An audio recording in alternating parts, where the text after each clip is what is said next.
Inside the life of the Oman royal family.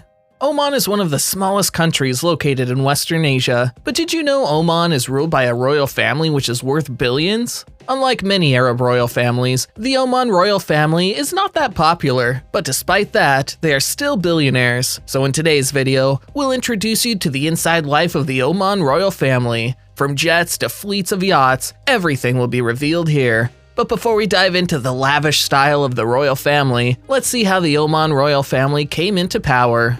To know the proper story, we start in the 15th century when Portugal and the Ottomans dominated the region around Muscat between 1507 to 1650. This is because Oman's strategical locations gave it a key advantage for international trade routes to the east, although neither the Portuguese nor the Ottomans entirely controlled Oman. The real story starts in the 17th century when the Omanis tribe under the leadership of Imam drove out the Portuguese from Muscat. After that, the Omani Yoruba dynasty became a colonial power itself, acquiring former Portuguese colonies in East Africa. In 1719, dynastic succession of Saif bin Sultan II started a rivalry among local tribes, which later resulted in a civil war between the two factions, led by major tribes, the Hinawi and the Ghafiri, with the Ghafiri supporting Saif bin Sultan II.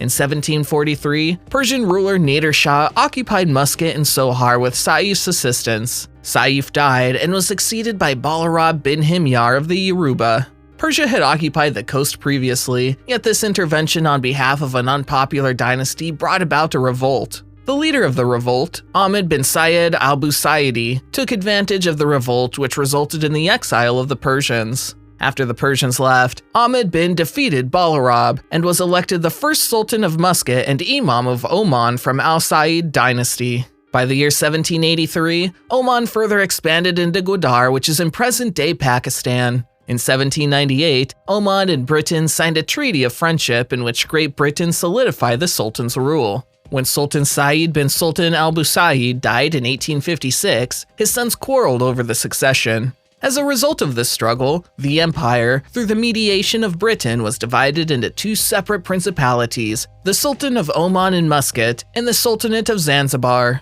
In 1891, Oman and Muscat were declared a British protectorate. For the majority of this period, the Sultan ruled in Oman and the Imam governed Zanzibar. In 1951, Oman received independence from Britain under the Friendship, Commerce, and Navigation Treaty. In 1970, a new era began when Sultan Qaboos bin Said changed the name of the country from the Sultanate of Muscat and Oman to simply Oman. Currently, the Oman is ruled by the Sultan and Prime Minister His Majesty Haytham bin Tariq Al Said. He became the Sultan of Oman on the 11th of January 2020. The estimated net worth of the Sultan is around $1 billion, although the entire family's net worth is unknown. And now let's see the palaces owned by the royal family. The Oman royal family resides at Al Alam Palace, which is the official residence of the Sultan of Oman. The Al Alam Palace is one of the 6 royal palaces of the Sultan located in Muscat. Al Alam Palace was built in 1972. The palace is very much known for its extravagant Islamic architecture surrounded by an amazing green garden in the Mutra harbor. The Al Alam Palace is known to be a vintage masterpiece. The front of the palace has 4 columns made of gold in the color blue. The palace has its own spa, a pool, and walled gardens of its own. The palace was rebuilt as a royal residence in 1972. Apart from this, the Sultan of Oman has 5 more palaces. The construction cost of these palaces are unknown, but we're assuming it's over $100 million. Yachts owned by the royal family. Luxury is one of the attributes of royalty. The royal family of Oman is no exception from royalties with luxury. The royal family of Oman owns its own yacht squadron, which consists of 5 yachts and 2 smaller vessels, which are independent of the Royal Navy. Wow, these guys are rich, damn it. The first yacht of the Oman royal family is called Al Said. Al Said is a flamboyant yacht with a worth of $600 million and an annual running cost of $50 to $80 million according to Superyacht. It was made in 2006 by order of Lursine. It was launched in the month of September 2007 in the Lursine shipyard. It was regarded as the world's 2nd largest yacht at the time, and the yacht was delivered to the royal family in 2008. Also, the royal family of Oman has a 2nd yacht named Fulk Al Salama. The yacht has a length of 159 meters, 521 feet, 8 inches. Built as a replacement for the old Al Salama, the yacht features a range of similar characteristics. At the moment, very little information on the yacht is known, but according to Super Yacht, the Folk Al Salama is worth around $500 million, with an annual running cost of $50 million. The royal family have two vessels named Al Darafa and Old Folk Al Salama. Al Darafa is now used as a logistic and helicopter support vessel. The two smaller vessels are named Al Murra Cruiser and Shafik Al Fayyar, which is a luxury short-haul 27-meter sports yacht. One of the ways royalties show their wealth is through the acquisition of private jets. The royal family of Oman has no defects in this department. The royal family of Oman has VIP air transport capability embedded within the royal household, called the Royal Flight of Oman, RFO. It consists of various private jets and VIP helicopters. In their fleet, they include the Boeing 747 SP-27, which is worth around $418.4 million.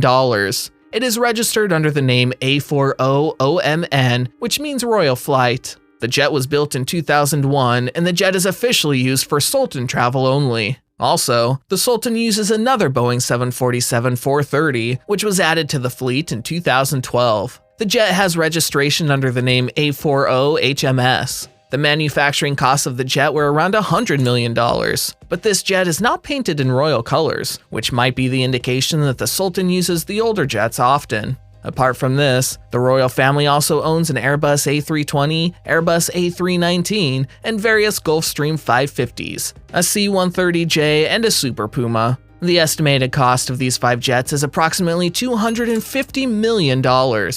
Up to now, we have seen yachts and jets owned by the royal family. Now you are probably wondering about the royal family's car collection. Don't worry, we got it covered. Unlike other royal families, Oman's royal family owns a massive car collection. In their collection, they have a Mercedes Maybach S600, Range Rover Classic, Mercedes E-Classic Limousine 1975, Rolls-Royce Silver Shadow, and a limited amount of Ferraris, among many other cars. Their car collection's estimated worth is around $10 million. Many of these cars were spotted when the late HM Sultan Qaboos used the roadways and drove himself around the country.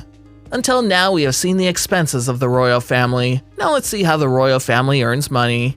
The main earning for the royal family is through their oil companies, but they have also set up the Sovereign Wealth Fund, SWF. The fund has made investments in many sectors, which includes real estate, media, finance, telecom, and many more. The portfolio of assets is likely to be worth close to $18 billion according to a Forbes report. Apart from that, the royal family of Oman also owns its own perfume brand known as the House of Amouage, which is an international perfume and fragrance company making waves in the fragrance industry. Also, they own the Oman Aviation Group, an international air service which operates both international and domestic air services, as well as regional air services and plane charters. Through a donation to UNESCO in the early 1990s, the former Sultan funded the Sultan Qaboos Prize for Environmental Preservation. He did this to promote environment protection and also recognition to outstanding contributions in the management or preservation of the environment. The prize has been awarded every 2 years since 1991. Thanks for watching the video. Hope you enjoyed it. Comment down below about your favorite part of the video or which topics you'd like to see a future video on.